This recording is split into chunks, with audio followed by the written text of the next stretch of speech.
Good morning students. Class ninth की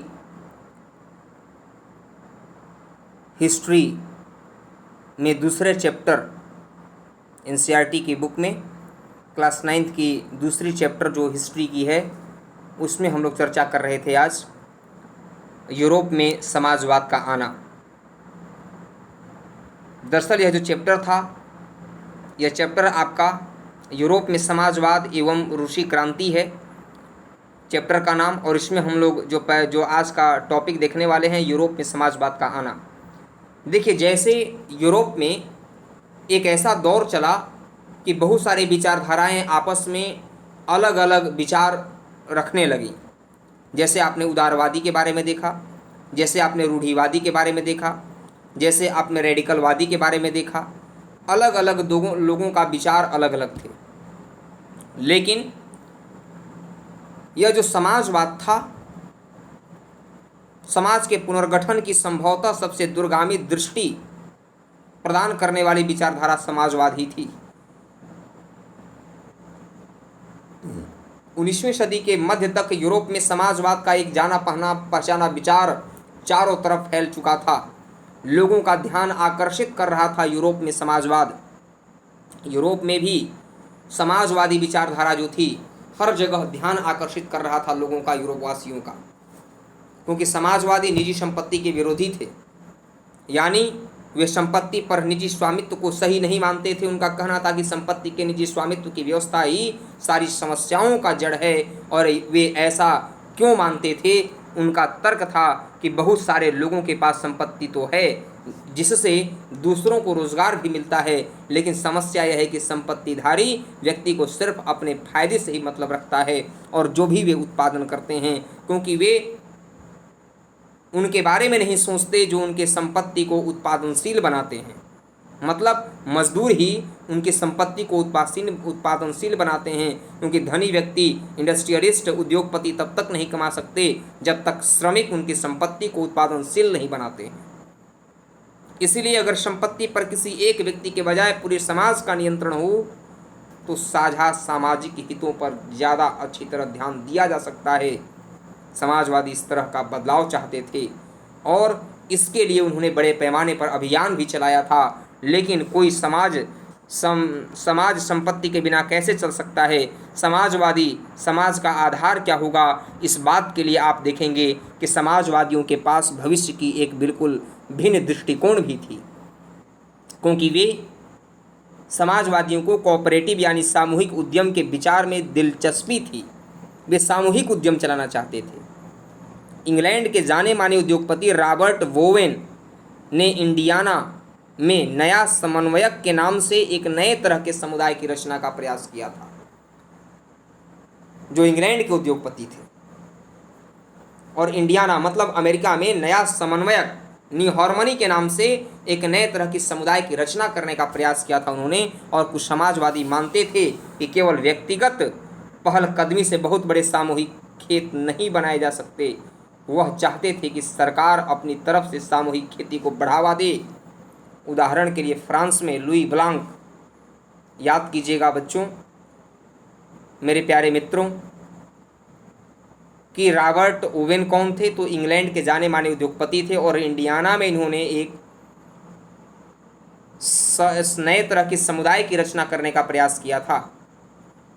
और उसी तरह से फ्रांस के लुई ब्लांक चाहते थे कि सरकार पूंजीपति उद्यमों की जगह सामूहिक उद्यमों को बढ़ावा दे। कोऑपरेटिव ऐसे लोगों के समूह थे जो मिलकर चीज़ों को बनाते थे और मुनाफे को प्रत्येक सदस्य द्वारा किए गए काम के हिसाब से आपस में बांट लिया करते थे। कार्ल मार्क्स भी कहा करते थे, कार्ल मार्क्स और फ्रेडरिक एंगेल्स ने इस दिशा में कई तरह के तर्क पेश किए थे। कार्ल मार्क्स का विचार था कि औद्योगिक समाज पूंजीवादी समाज है। इसमें केवल फैक्ट्रियों में लगी पूंजी पर पूंजीपतियों का स्वामित्व है और पूंजीपतियों का मुनाफा मजदूरों की मेहनत से पैदा होता है। और मार्क्स का निष्कर्ष था कि जब तक निजी पूंजीपति इसी तरह मुनाफे का संचय करते जाएंगे तब तक मजदूरों की स्थिति में सुधार नहीं होगी और समाज में भी अव्यवस्थाएं उत्पन्न होती रहेंगी। समाज में समानता स्थापित नहीं हो सकता है, भेदभाव होता रहेगा। इसलिए अपनी स्थिति में सुधार लाने के लिए मजदूरों को पूंजीवाद व निजी संपत्ति पर आधारित शासन को उखाड़ फेंकना होगा। मार्क्स का विश्वास था कि खुद को पूंजीवादी शोषण से मुक्त कराने के लिए, क्योंकि कार्ल मार्क्स कहा करते थे कि विश्व के मजदूरों तुम एक हो जाओ, तुम्हारे पास खोने के लिए बेड़ियों के सिवा कुछ भी नहीं, लेकिन पाने के लिए पूरा साम्राज्य पड़ा हुआ है। एक कार्ल मार्क्स का विचार था कि जो बुर्जुआ साम्राज्य है, जो धनी संपन्न लोग हैं, जो पूंजीपति हैं, वो तो चंद मुट्ठी भर लोग हैं, उनके पास संपत्ति है, लेकिन गरीबों के पास संपत्ति नहीं है। लेकिन गरीब यदि, जो मजदूर, जो सर्वहारा वर्ग है, वे यदि कब्जा कर लेते हैं तो पूरा साम्राज्य पड़ा हुआ है, और वे खोएंगे तो क्या खोएंगे, उनके पैरों में हथकड़ियां लगेंगी, और क्या हो सकता है। इसीलिए कार्ल मार्क्स कहते थे कि अपनी स्थिति में सुधार लाने के लिए मजदूरों को पूंजीवाद व निजी संपत्ति पर आधारित जो शासन है, पूंजीवादी व्यवस्था, उसको उखाड़ फेंकना होगा। क्योंकि कार्ल मार्क्स का विश्वास था कि खुद को पूंजीपति शोषण से मुक्त कराने के लिए मजदूरों को एक अत्यंत भिन्न किस्म का समाज बनाना होगा, जिसमें सारी संपत्ति पर पूरे समाज यानी सामाजिक नियंत्रण का स्वामित्व रहेगा। और उनके भविष्य में इस समाज को साम्यवादी कम्युनिस्ट समाज का नाम दिया गया।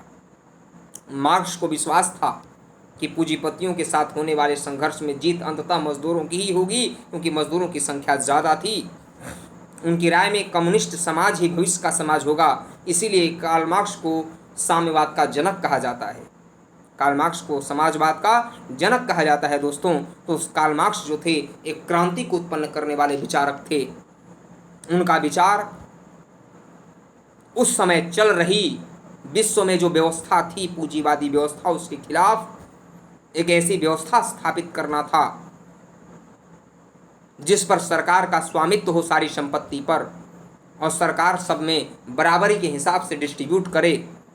क्योंकि जब निजी संपत्ति होती है, निजी संपत्ति की जब लड़ाई होती है, तब आपस में लोग लड़ते रह जाते हैं, और निजी संपत्ति की लड़ाई में पूंजीवाद में केवल एक तबका ही फायदेमंद होता चला जाता है।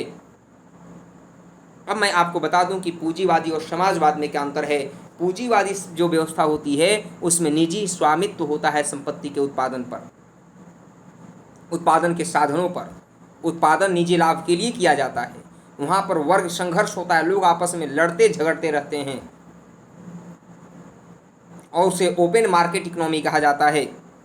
इसके विपरीत जो समाजवादी अर्थव्यवस्था थी, साम्यवादी अर्थव्यवस्था थी, उसमें वस्तु का उत्पादन सबके लाभ के लिए किया जाता है।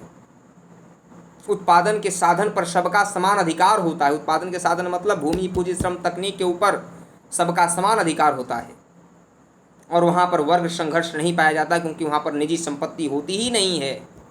ये दोनों में अंतर है पूंजीवादी और समाजवादी में। तो पूंजीवादी व्यवस्था के खिलाफ ही साम्यवादी अर्थव्यवस्था का स्थापना हुआ था, और साम्यवाद को लाने का श्रेय कार्ल मार्क्स को दिया जाता है, जो एक बहुत बड़े विचारक थे, जो सर्वहारा वर्ग के समर्थक थे।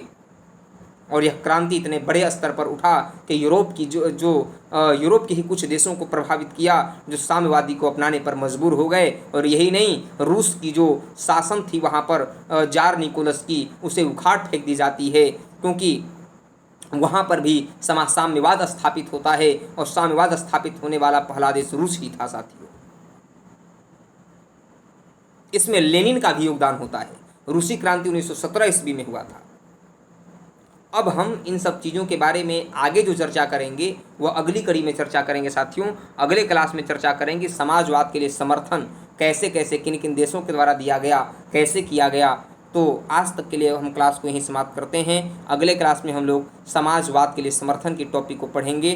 तो आज के लिए बस इतना ही। नमस्कार, जय हिंद।